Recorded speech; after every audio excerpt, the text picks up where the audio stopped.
tayo ditong sopas. Ano, nagluto si Mama Belas ng sopas na masarap. Tingnan nyo naman, ang dami ng sahog.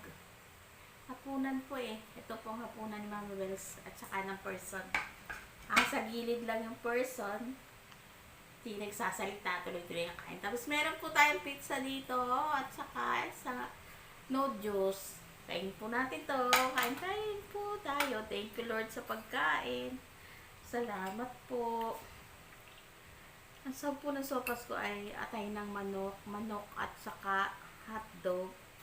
May repolyo, may carrots. Yun. Kain po.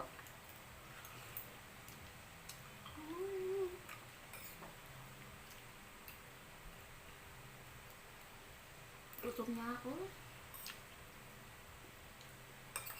Baligtad eh, hapunan talaga sopas.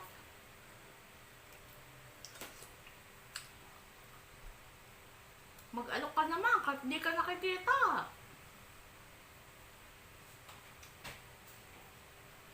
Kain po tayo lahat.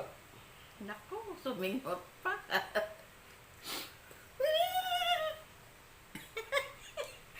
Ang sarap kasi.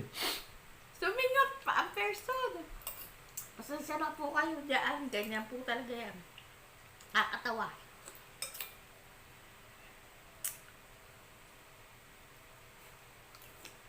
May gulay din naman ang ating sopas. May repolyo at carrots.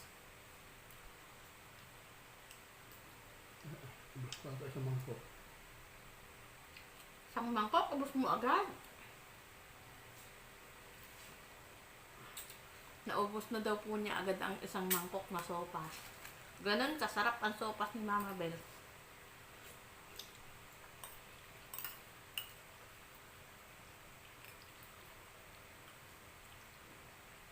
Lalagyan ko pa sana ito ng itlog.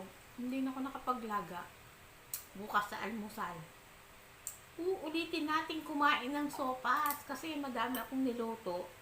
Lalagyan ko na ng itlog. Tigidigi isang itlog na nilaga.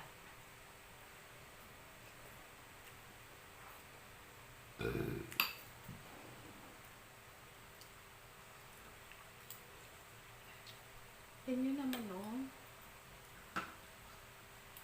Talagang ipinagpapahigip ang sopas oh. Ayan po.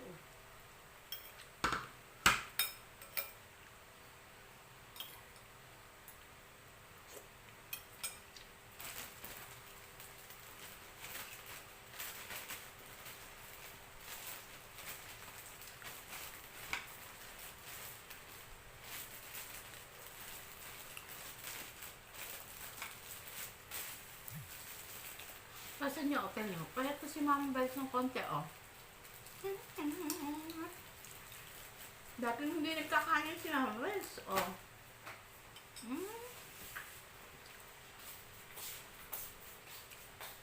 Kaya lang, kumakain naman ng ganito paminsan-minsan. Paminsan-minsan lang naman.